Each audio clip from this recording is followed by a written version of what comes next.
오늘 아침 뉴스의 맥을 짚어드리는 시간 뉴스연구소, 오늘도 두 분의 연구위원 함께합니다. 경향신문 박순봉 기자, 그리고 김준일 시사평론가, 어서 오십시오. 안녕하세요. 예, 첫 뉴스 어디로 갈까요? 의혹에 고개 저은 윤. 예, 어제 윤 대통령 대국민 담화 그리고 기자회견 했습니다. 이 얘기부터 풀어가야죠. 네, 형식부터 짚어드리면 시간은 총 2시간 20분, 140분간 진행이 됐고요. 대국민 담화가 15분, 질의응답이 125분이었습니다.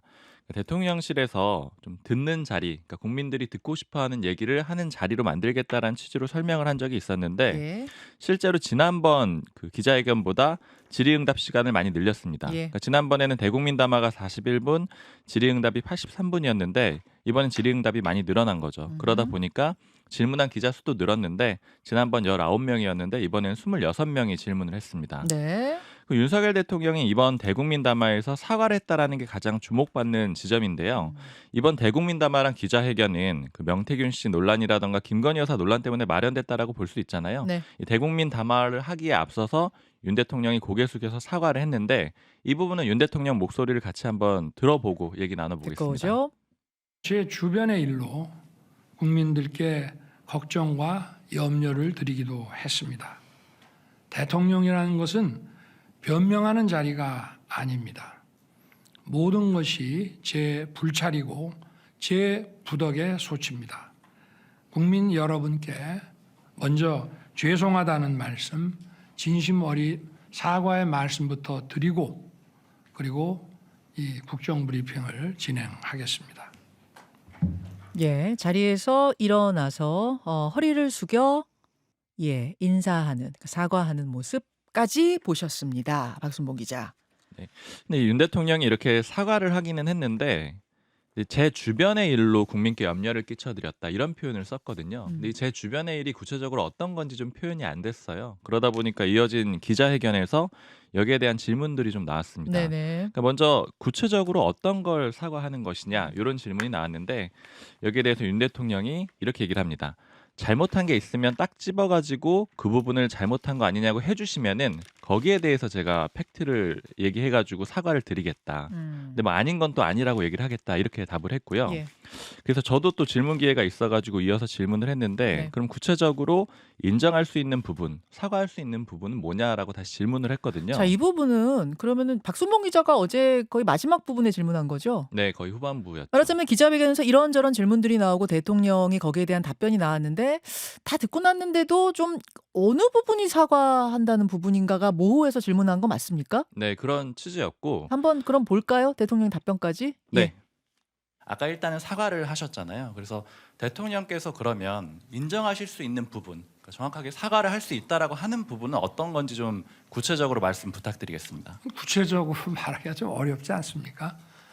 지금 너무 많은 얘기들이 뭐 무슨 뭐 언론 보도나 뭐 이런 것들 보면은 너무 많은 얘기들이 막 다니고 있어서 저도 뭐 그거를 그러나 어찌 됐든 제가 사과를 드리는 것은 이거는 처신이 올바르지 못했고 이렇게 답변이 나왔네요. 네. 이게 이제 저도 질문을 한 30개 정도 준비를 했었는데 네네. 그 뭐 아주 문구를 세세하게 준비한 건 15개, 대략적인 건 15개 또 이렇게 해가지고 준비를 했었는데 네. 쭉 이제 엑스표를 하면서 기자회견을 봤거든요. 그 질문이 나온 거는 삭제를 하고 이런 과정들이었는데 네. 이제 말씀하신 대로 종합적으로 들어보니까 이제 사과의 구체성이 좀 떨어지는 것 같아서 질문을 했었던 그런 내용이었습니다. 그 이어서 이제 윤 대통령이 현안별로 어떤 얘기를 했는지 좀 쭉 짚어드리면은요. 네. 일단 김건희 여사 논란에 대해서 가장 관심들이 많았잖아요. 김 여사 특검법에 대해서는 반대 입장을 재확인했습니다. 윤 대통령 이렇게 표현을 했어요. 이 특검법은 사법 작용이 아니라 정치 선동이다. 그리고 명백히 삼권 분립 체계를 위반했다 이렇게 표현을 했고요. 네. 그리고 문재인 정부 때 김 여사 관련된 수사를 하지 않았느냐라고 언급을 하면서 이미 수사를 충분히 했는데 기소를 못했다라는 취지로 또 반박을 했습니다. 그 김건희 여사 옹호로 들리는 표현들도 있었는데 이렇게 얘기를 했어요. 아내가 의도적인 악마화나 가짜뉴스, 침소봉대로 본인도 억울함을 갖고 있을 거지만 그렇지만 국민에게 걱정 끼쳐드리고 속상해하시는 것에 대해서 미안한 마음 훨씬 더 많이 갖고 있다 이런 얘기도 했습니다. 그리고 김건희 여사가 국정 개입을 하고 있다 혹은 뭐 이게 국정농단일 수 있다 이런 지적들이 있잖아요. 여기에 대해서는 대통령 부인이 대통령 도와가지고 선거치고 이런 것들을 국정농단이라고 한다면은 국어사전 정의를 다시 해야 된다고 생각한다. 이런 표현도 썼고요. 아, 요 부분도 좀 중요한 설명 부분이어서 한번 직접 들어볼까요? 아침에 이렇게 일어나 보면 5시, 6시인데 안 자고 이렇게 엎드려서 제 휴대폰을 놓고 계속 답을 하고 있는 거예요. 그래서 미쳤냐? 지금 잠을 안 자고 뭐 하는 거냐? 그랬더니 아니 사람들이 이렇게 지지하는 사람들 또 뭐 이런 것 좀 잘해라 하는 사람들이 있는데 고맙습니다라든지 뭐 잘하겠습니다라든지 잘 챙기겠습니다. 아니 뭐 답을 해줘야 하는 것이지. 그야말로 과거에 그 뭐 유경수 여사께서도 청와대 야당 노릇을 했다고 하시는데 그런 대통령에 대한 아내로서의 이런 조언 같은 것들을 마치 국정농단화 시키는 거는 그거는 정말 우리 정치 문화상이나 또 우리 문화적으로도 이건 맞지 않는 거라고 저는 보고요.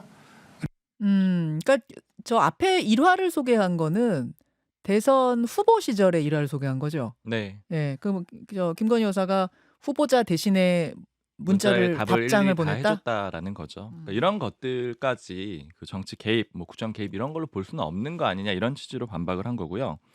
김건희 여사 활동 중단 요구가 국민의힘에서 있잖아요. 네. 여기에 대해서는 외교 관례상 또 국익 활동상 반드시 해야 된다고 판단한 일을 제외하고는 이미 중단을 했다. 이런 취지로 얘기를 했습니다. 자, 사람들이 많이 궁금해했던 게 이제 명태균 씨 의혹에 관해서는 윤 대통령 목소리가 이미 지금 나온 상황이기 때문에 네. 김영선이 공천 주라고 했다. 근데 당이 말이 많네. 이게 나왔기 때문에 여기에 대해서 대통령이 뭐라고 해명할 것인가 궁금했는데 어떻게 답변이 나왔죠? 기억이 없다라는 취지로 얘기를 했고요. 근데 기억이 없지만 공천 관련해서 부적절한 일은 없었다. 당에서 진행하는 거에 대해서 왈가왈부할 수 없다. 이렇게 표현을 했습니다. 자, 이건 역시 대통령의 목소리로 직접 듣고 오겠습니다. 원리 원칙에 대한 얘기만 했지 누구를 공천을 주라 이런 얘기는 해본 적이 없습니다. 그야말로 고3 입시생 이상으로 바빴던 사람입니다. 저는 그 당시에 공관위원장이 우리 정진석 비서실장인 줄 알고 있었어요. 예. 공천을 주라고 얘기를 한 적이 없다. 근데 약간 의아했던 게 육성에서 김영선이 공천 주라고 했다. 근데 당이 말이 많다. 이렇게 우리가 들은 게 있다 보니까 공천을 주라고 한 적이 없다. 이거는 지금 어떤 의미인가 좀 싶더라고요. 이런 표현도 사실은 썼어요. 윤 대통령이 좀 배치되는 내용인데 누구 공천 주라고 얘기할 수도 있죠. 이런 표현도 썼고요. 그리고 이런 얘기도 합니다. 누가 좋다라고 사람들이 추천을 하면은 저는 그대로 인재영입위원회에 패스시켰다. 그게 이제 추천 정도는 할 수 있는 거 아니냐 이런 표현도 좀 곁들여지긴 했습니다. 명태균 씨뿐만 아니라 다른 사람 추천도 받으면 그걸 그냥 공관위에 그냥 패스시켰다. 네, 그래서 공관위원장이 누군지도 몰랐다. 이제 이렇게 설명이 되는 건가요? 그렇습니다. 어. 그러니까 적극적인 개입은 없었다라는 걸로 종합적으로 요약을 해볼 수가 있을 것 같아요. 예. 그리고 대통령실의 해명이 명태균 씨와의 접촉에 대해서 그간에 좀 오락가락한 내용들이 있었잖아요. 네. 근데 여기에 대해서는 윤 대통령은 얘기를 했다라는 거예요. 그러니까 이렇게 도움 준 사람들한테 매정하게 하는 게 좀 뭐하고 그래서 그때 전화를 받아줬다라고 참모한테 얘기를 했는데 음흠. 그거를 일일이 이건 했고 이건 안 했고 이땐 했고 안 했고 이렇게 설명하는 게 좀 어려워서 참모진들이 그렇게 해명을 한 것 같다라고 그렇게 또 설명을 했습니다. 예. 그리고 기타 좀 특이한 표현들을 전해드리면 예. 아까 들으셨던 내용 중에서 김건희 여사가 휴대폰으로 대신해서 지지자들한테 답장을 해줬다 이런 내용들이 있었잖아요. 네. 그런데 또 윤석열 대통령이 그 아내 논란에 대해서 김건희 여사 논란에 대해서 이런 표현을 써요. 제가 아내 휴대폰을 보자고 이렇게 할 수는 없는 거라서 제가 그냥 물어봤습니다라고 하면서 쭉 얘기를 하게 되는데 물어봤더니 명태균 씨랑 뭐 몇 차례 당선 후에도 통화하고 소통한 적이 있다더라라고 네. 했다. 그거 말씀하시는 거죠? 맞습니다. 뭐 일상적인 수준이었고 몇 차례 없는 걸로 알고 있다 이렇게 답을 했는데 근데 이게 국민의힘 관계자들이랑 얘기를 하다 보니까 예. 물론 좀 우스갯소리기도 한데 그 대통령은 김건희 여사 휴대폰을 볼 수가 없는데 김건희 여사는 대통령의 휴대폰을 보고 있다라는 얘기 아니냐 뭐 이런 얘기들도 좀 나오고 있습니다. 자, 예.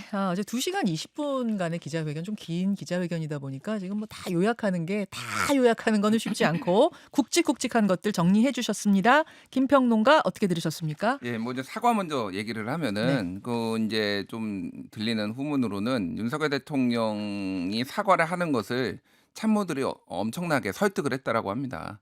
예, 그래서 처음에는 이제 이게 그러니까 예전에 그 엑스포 유치 실패했을 때 대통령이 나와가지고 네. 그때 정말 죄송하다는 말씀을 드린다. 모든 것은 제 부족함이다. 이렇게 했는데 그거를 이제 첫 사과라고 이제 본 언론들이 꽤 있었는데 어쨌든 이번에 사과라는 표현을 쓰고 고개를 숙인 건 또 이번이 처음이에요. 고개를 숙인 게 처음이죠. 예. 그러니까 이거를 설득하는데 꽤 어려움이 있었는데 그러니까 이 요런 일련의 이제 기사들을 보면서 그 네티즌들의 댓글, 베스트 댓글이라고 하죠. 뭐 제일 먼저 추천 네. 많이 받은 게 이런 거예요.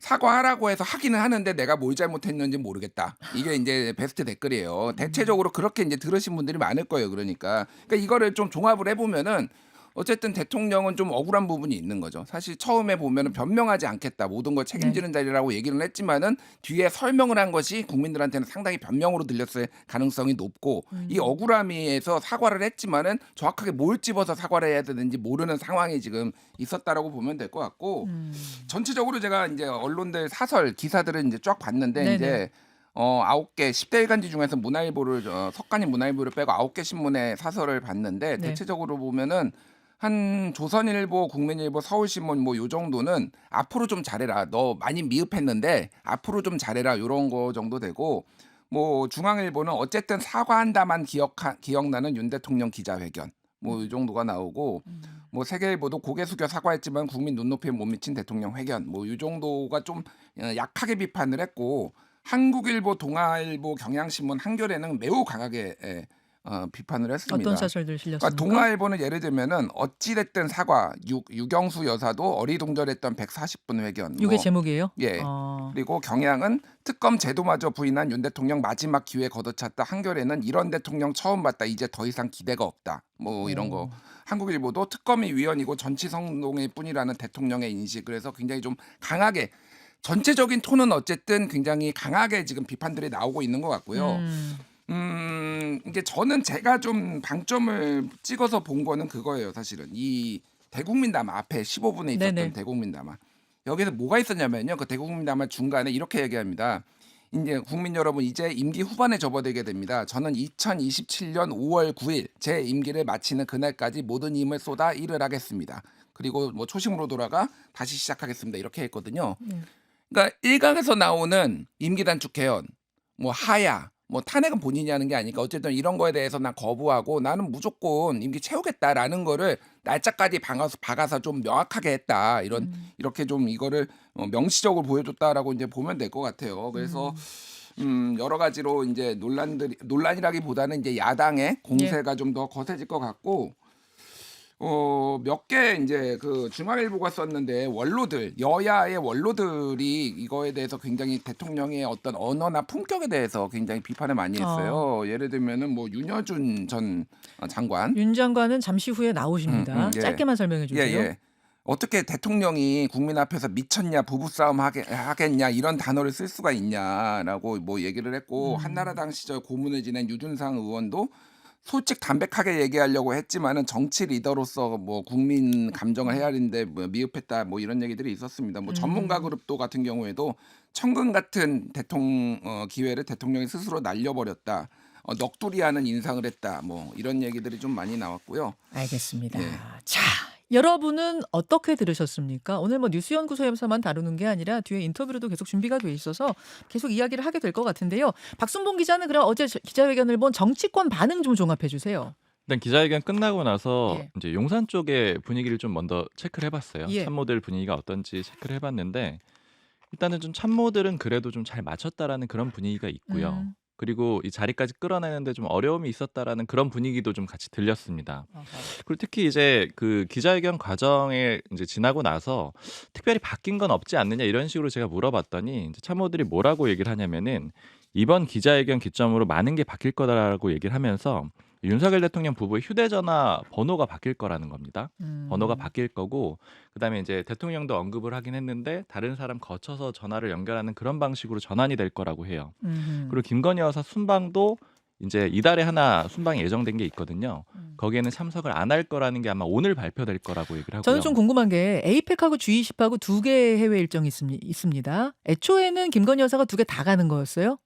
근데 두 개 그게 다 빠지는 거예요? 아니면 뭐 하나만 가기로 했는데 하나가 빠지는 아직 거예요? 구체적으로 발표는 하지 않고 가능성이라고 표현을 하고 있는데 네. 근데 이 순방 일정은 뭐 엠바고 사안이긴 한데 이 예. 국제 회의는 보통 한 번에 가거든요. 그러니까 그게 뭐 이건 가고 저건 안 아하. 가고 이런 식의 형태는 아닐 겁니다. 그러니까 한 번 나갔다가 두 군데를 동시에 들렀다가 페루하고 오는 리우를 거죠. 들렸다 오는 거니까 그 안 얘기는 가면 두 개 다 안 가는. 동시에 안 갈 수밖에 아. 없는 거죠. 예. 구조적으로는요. 예, 예. 그리고 또 대통령실 설명은 그 인적 쇄신이나 개각도 준비를 하고 있다. 그러니까 결국 당에서 요구하는 거는 좀 상당 부분 수용을 한 게 아니냐 이제 이런 식의 반응들이 나오고 있습니다. 근데 이제 당 반응은 좀 다르죠. 대표적으로 친한계는 좀 강하게 반발하고 있는데 일단 공개적으로 김종혁, 진종호 최고위원은 아쉽다라는 반응을 내놨고요. 네.